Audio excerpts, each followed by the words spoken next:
Welcome back, Eagle Nation. We're in the studio bringing you announcements. some announcements. Camming out here because everybody else is being lazy. Yep. Typical. And we all know you like us better than everybody else. Today's Wednesday. No scheduled activities. Nothing. Throw out. All the activities. Nothing. All right. Seniors, you got to remember that you're going to have a meeting today at 2:30. It's going to be short. It's going to be short. And also, O'Neill Eagles will travel to Memorial Stadium on Tuesday, November 22nd to take on the Wahoo Newman Cavaliers in the Class C1 State Championship football game. Eagle fans are reminded that the theme is going to be Eagle Pride, so bring out all your blue. And the game time is set for 2:45, and the admission gates will open at 1:45 p.m. O'Neill fans can purchase tickets at Gate 22. Ticket prices are set at $7 for adults and $5 for students. These tickets will be good for one game only. It's kind of a one deal, Yeah. And you're coming, you're wearing your blue. And O'Neill will be the home team and occupy the east sideline, and Eagle fans will be in the east stands. Some reminders for those attending. There will be no spirit lines by spectators and fans allowed. All spectators and fans must stay off the field at the conclusion of the game. This includes the medal ceremony. As per NCAA rule, the Nebraska football offices are closed to fans and spectators on Monday and Tuesday during state football. The game will be broadcasted on KBRX and televised on NET TV. Artificial noisemakers such as thundersticks, cowbells, air horns, whistles, etc. are prohibited. And there will be a pep rally at the high school on Monday at 9:45 a.m. The Eagles will leave by bus following this route if you want to step outside and cheer them on. In the high school, east lot to Hines Street and then to the elementary along 4th Street. They will leave the elementary along 4th Street and go east along Highway 275. There is additional information for fans and spectators attending the Class C1 State Football Final game posted in the student lounge and outside Mrs. Ludwig's office. Stop by and look this over, and please see Mr. Nick Hostert if you have any further questions. Wow. Sounds like it's going to be fun. And then, students, if you're planning on riding the fan/spirit bus down to Lincoln next Tuesday, please know that you have to have your permission slip and money into Mrs. Ludwig by Friday at noon. You got the National Geographic. About took my breath away listening to all that. This week is National Geographic Awareness Week, one of Mr. Hostert's favorite weeks. Trending should have him in here and do an interview. Should. Honestly, they wouldn't have thought of it. sports. Cam and Al would have thought of it, but We can get him out. in recognition of this, we will be having 2 activities on Friday. First, students and staff are encouraged to wear a t-shirt that reflects geography in some way. On Friday, please wear a shirt that has a place name or a geographic site.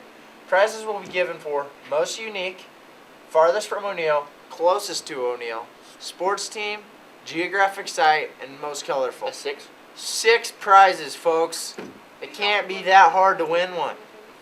There will also be a food fair with foods from various cultures around the world. That's the best part. You may sample this food on Friday during 7th period in the cafeteria area. If you wish, please make a dime donation per sample. Proceeds will go to the Wounded Warrior Project. And the Wounded Warrior Project is veterans that have been wounded, correct? Yeah. Yeah. So that's Good a deal. good thing there. And it's just a dime for every sample, so not like you're going to go home, you're going to go break the bank or anything, but just a good, thoughtful reminder of what they've given us. Any sports around here? Yeah. You know what? We're going to mix it up, and we're just going to get sports out of the way. We'll do weather after sports. So, Yesterday there was a J-High basketball game for girls. yep, there was. And I heard You know how that went? I think they may. I think they won. I think they 7th won. grade won. 7th grade was up in the second quarter. I think they won because I saw a picture on Facebook, and it seemed like some of them girls were smiling. I don't know. I don't smile after I lose. I don't smile. I don't take pictures after I lose. I You don't can take look. pictures with your helmet on. I just leave. And then the J-High wrestling I do against Drayton, I think they Yeah, dominated that I heard some utter domination was going on out there. one. Brady Thompson was telling us. Yeah, but and then welcome to Cam and Al Morning. That's Al. That's Cam. And some NCAA football news this weekend. Like we said earlier, we had the 2, 3, and 4 to lose, which would be Clemson, Michigan, and Washington.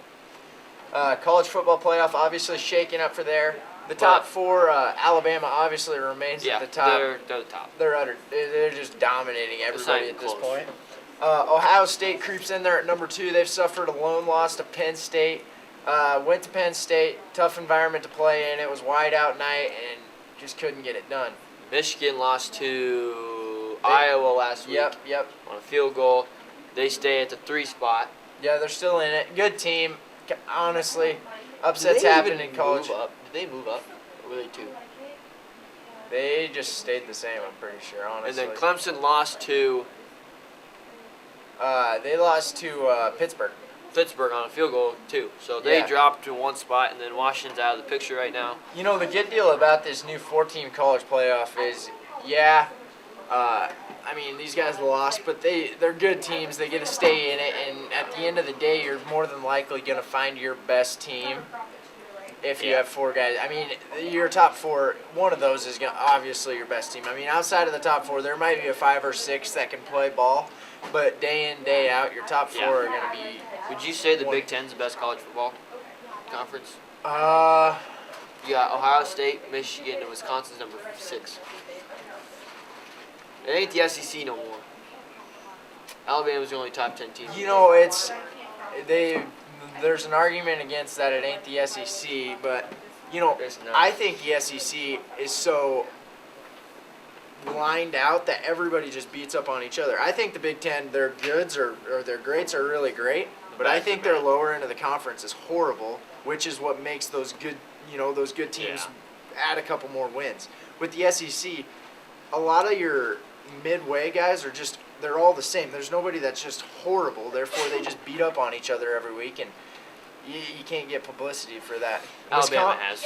I mean, Wisconsin really, though, only has played who? Nebraska and Ohio State. Ohio State. So, I mean, 2 tough games there, but, I mean, everybody else, not to say that you go into a week guaranteed to win, but, I mean, you play Maryland, you play Rutgers, and you play teams like that. Yeah. Nothing against their programs, but they're not known for No. football, so, I mean, I'd say the Big Ten's definitely Moving probably up. at the moment one of the best conferences. Top 2. Yeah. I don't know. It's tough to say, and the college football is so crazy. That's what I think everybody loves about it is just anybody can win on any given day. They're not professionals where, Anyway, Nebraska will play Maryland this weekend. Yep. I think that's an earlier kickoff, so probably 11 or noon. We've actually got quite a few night games. Another thing, and I don't know if anybody's noticed this, but what happened to Michigan State? They're gone. They're They're done. gone. They are just, last year, great team. They're out This of year, there. you don't even know who Michigan State is. Never heard of them. And that's how fast the game of college football can change just because of the recruiting and just the classes. It's weird. And it shows you how much of a leader, a guy like Connor Cook was for him last year under center. So, and basketball news last night, Duke and Kansas played, and Kansas came out on top with a last-second shot from. Frank Mason III. Yep. Pretty big deal there. Big time shot. So. Yep. And was he a freshman? Frank Mason, no, he's a senior. Senior. Okay. Which But- is one of the few seniors in college basketball. Yeah, usually you got You your don't see one those. and dones. You got your one and dones. I think that's it. I think that's all we got for this morning in sports, so we'll kick it on over to weather.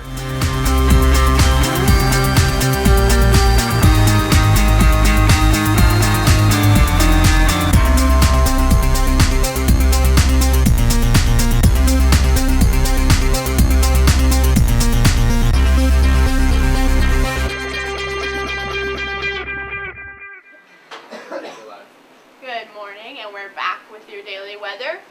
Over in the western part of the state, it looks like mid to upper 30s in the Chadron Alliance Sydney area. As you move this way, it gets a little warmer into the upper 30s, lower 40s. I guess Thedford's upper 40s even, but getting a little warmer. O'Neill's sitting at around 49 right now, not too bad. As you move southeast, it gets a little chillier, goes back down into the lower 30s, except the Omaha is looking around 40. So, kind of sporadic throughout the state today. Not looking really cold or I don't know. Not looking too bad today. So we'll bring in Michaela and do the rest of your daily weather.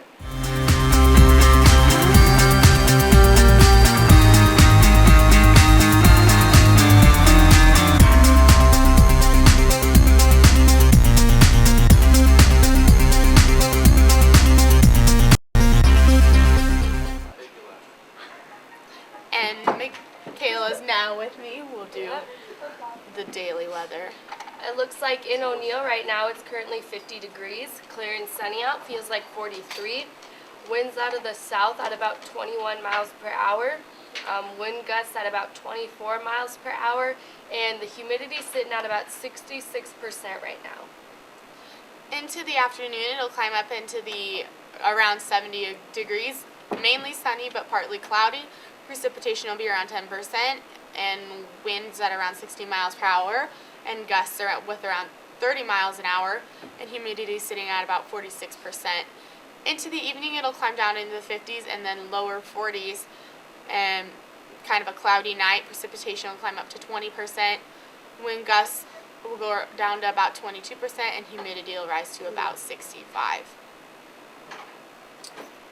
For Thursday, November 17th, it looks like there's a chance of showers tomorrow. It'll be around 48 degrees. Through the night, it'll get down into the 30s. Looks like we'll get about 0.1 inches of rain, and there's a chance of snow also. We'll have winds out of the north at around 19 miles per hour. And what's the next day? Thursday? Mm-hmm. For Thursday, it looks like there's a chance of scattered flurries, so it looks like there could be some snow. Looks like it'll be about 36, feels like 23. Through the night, it'll get down into the 20s, and it looks like we'll have winds out of the northwest at about 28 miles per hour. So now for some records on this day at O'Neill. There was a record low of -2 degrees Fahrenheit in 1959. And a record high of 73 degrees in 1953. So that's all we have for your weather today. Apparently, since Cam and Al in the morning already had their time to shine, we'll kick it on over to trending.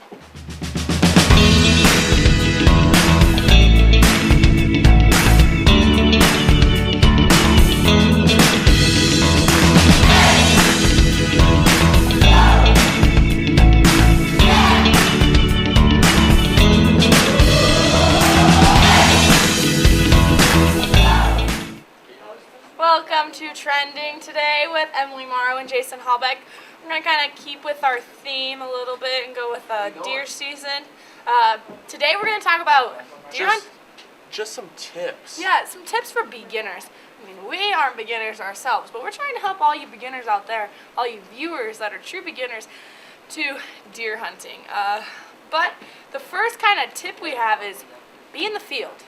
This isn't just for beginners. This could be for you old men too at deer camp.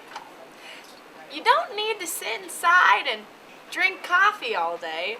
Coffee. You don't need to do that. You need to be in the field. If you're gonna get a buck and you're gonna get something and you're gonna bag a deer, you're gonna need to be in the field to do that. You gotta figure out what's your priority. Are you there to socialize or are you there to hunt? Because if you're there to socialize, then it's all right for you to stay up all night drinking coffee. But if you're there to hunt, I suggest not drinking coffee until all ends of the night. Coffee's good for you, I'm sure, but I mean, sometimes you just gotta be able to Wake up. and prioritize what you want. Coffee's not a priority.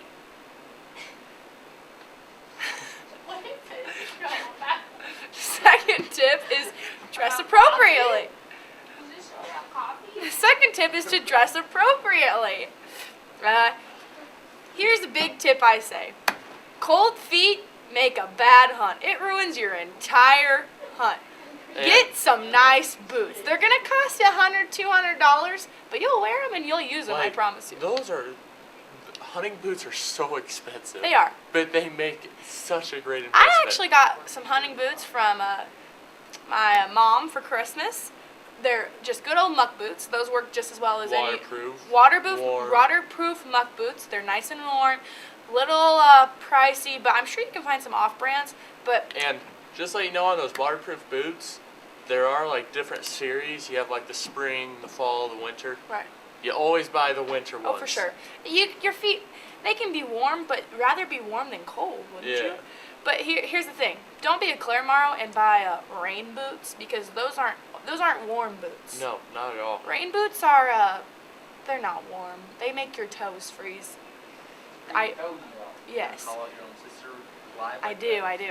And another thing for dressing appropriately, you can always take off layers that you have. You can't put on layers that you don't. When you're bring. sitting in a stand and it is a tree stand and it is snowing and snowing and snowing, just wear 4 or 5 layers. You can take a couple off and hold them and hang them against the stand. Yeah. Make sure you have your orange on too. I always have camo layers, but honestly, you can wear whatever color you want. No one really cares. Yeah, deer are colorblind, aren't they? Yes, that's why you wear orange. If they could see the orange, they would change the orange from a different color. Obviously, people have got plenty of deer with orange on. And vests work great because they can be worn over your layers, so you don't have to buy an orange coat. Just buy a vest to put on, or even a hat. That's plenty. Wow. This show's going by fast. I know. Tools of the trade. Always bring like cleaning kit and everything so you can field dress your deer. Yep. Tarp's nice too, so if you want to drag it easier, or you have a kind of a nicer car. Bring gloves so your hands don't get dirty, bloody. Yep, exactly. Know your weapon. Of course, you won't need a knife or a rope or a tarp if you're not comfortable with a gun or a bow. Make sure you know what you're shooting with. Make sure you go out pre-season. You know Yep. how to shoot your gun. You Yep, know how sight it's it gonna work. in. Make sure your scope is at perfect area for you, where you can see out of it good. Another big one is scout. Scouting for deer is kind of a big deal. I mean, you got to be Yeah. able. If You you're gotta hunting know on where things right, moving. right. If you're hunting on public land, just kind of talk to people. But if you're hunting on private land, you got cameras, you got feed plots, you got lots of different things that you can do to get deer in your area and scout them a little bit. Now we're on to the big day, as they say. Yes. Deer hunting. It's since we're running out of time, just gonna leave one big tip that most people don't pay attention to. Make sure you sit downwind of the deer. You want that wind to blow your scent away from where the deer will come. You don't want it to blow towards the deer, because no matter how much scent away you put on yourself, you're still gonna smell. Yeah. So that's all we have for trending. One last note: don't drink too much coffee the night before. Coffee is Coffee. coffee. And stay downwind.